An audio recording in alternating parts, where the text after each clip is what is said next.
The name of this goddess, Tiamat, has come up a lot lately.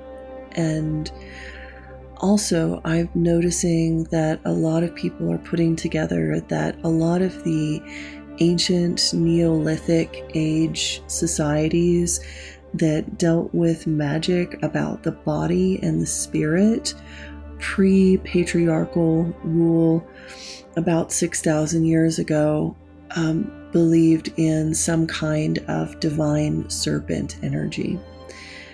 And I think it's really interesting that this is coming about now, and I wanted to share a little bit about how serpent worship and all of the different sort of serpent traditions around the world actually aid in the growth of our consciousness.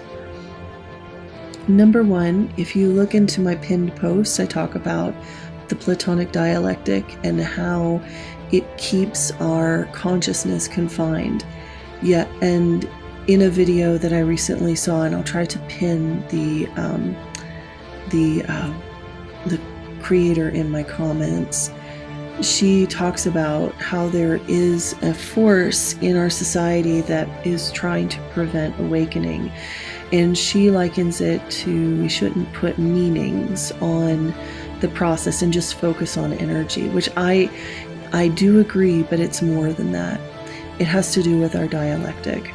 So when we developed the Platonic dialectic, you have person A has their reality, person B has their reality, and then they fight it out to determine who is dominant, who has the dominant reality. Person B then ends up becoming the scapegoat or the subordinate and has to basically gaslight themselves to divorce their reality to accept person A's reality as the dominant view of the world. And if you look at this logically and psychologically, this creates a society of psychopaths. And it's where we end up at the lowest common denominator, at those who are divorced from human connection are the ones who win the debates. Those are the people who win because everybody thinks that might makes right. And those with the loudest voices, the most mental illness, the least amount of empathy, they are able to force other people into their reality paradigm. So now with the information age, we're sharing truths with each other, we're sharing realities, and people are beginning to realize, wait a minute, there are other people who live secretly with my reality. I am not alone. And so all the scapegoats of the world are beginning to get together. But what you're not seeing is that we need to heal the dialectic within ourselves, or we will just create another Platonic system. So integrating a more expansive dialectic where when we meet people, we accept at 100% that everything they say is true to them. And we accept 100% of everything that is true to us. When that happens, both people are forced to expand their consciousness to envelop both truths being equal and valid. We don't suppress other people's views, we integrate them. We integrate them and we bring wisdom to them. So it's not about censorship, it's not about control, it's about integration, and it's about seeking wisdom and finding balance. And this is the path of the serpent. The snake is a very fascinating creature because if you keep a snake in a cage, it will not grow very big. It will stay small. If you give it a boundary, it will keep that boundary and not grow past it. But if you allow a snake in the wild to roam freely, to eat as it wishes, with plenty of food, it will grow, shed its skin continually, and grow and grow and grow. And this is like the human consciousness that wants to grow. It wants to shed its old skin, its old belief systems, and create new belief systems. This is a part of who we are. We don't consume, our soul does not consume food, it consumes knowledge. Our soul is a giant, vast snake that seeks to consume human experience, knowledge, and energy to understand more and more about the nature of the universe. If we keep our soul bounded through strict belief systems that are created like the Platonic dialectic, strict belief systems saying that this is the only thing we should believe in and everything else is taboo, then we run into the problem of we actually put our soul in a cage and it does not grow past that confinement.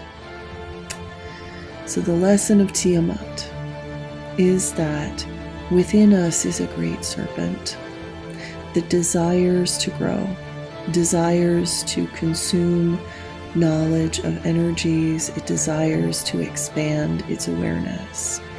All we have to do is let ourselves do that. We don't have to control others. We don't have to change who we are and what we are. We just need to allow ourselves to learn more.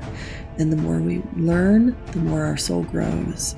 And the more our soul grows, the more unique experiences we bring to ourselves. We are going through an interesting astrological alignment that's going to happen next February that we haven't seen in a long time. I think it's been about 6,000 years since we've seen this last cycle. 6,000 years ago, the majority of the world in its mystery cults believed in Tiamat, that she was the primordial force of chaos, but also of creation. And when all the structures of the world unravel, she is the one who rises because she symbolizes the growth of the spirit when the confinements that we put upon our own minds fall away. So I want to encourage you that if you feel like everything is chaotic and you don't know what to do, the best thing you can is just to simply learn. Learn from what is happening around you. Learn from the chaos. Be a student of everything, a student of the energies, a student of the psychological networks, a student of everything around you. Stop distracting yourself with entertainment and victim blaming or shaming or trying to control people. Just simply learn. Learn from the world around you. And then when you do integrate it and grow, pivot, adjust, find balance, you'll be able to dance through the chaos. These are the lessons of the great mystery cults. To grow from even the most weirdest and chaotic experiences. All of us have Tiamat within us. Every deity, every mythological being that ever was uttered or made exists within all of us. It's within our ancestral DNA. It's within our being. So, have heart and know that in times of chaos, even though the great serpent mother rises, there is much to grow. There's much wisdom to be found.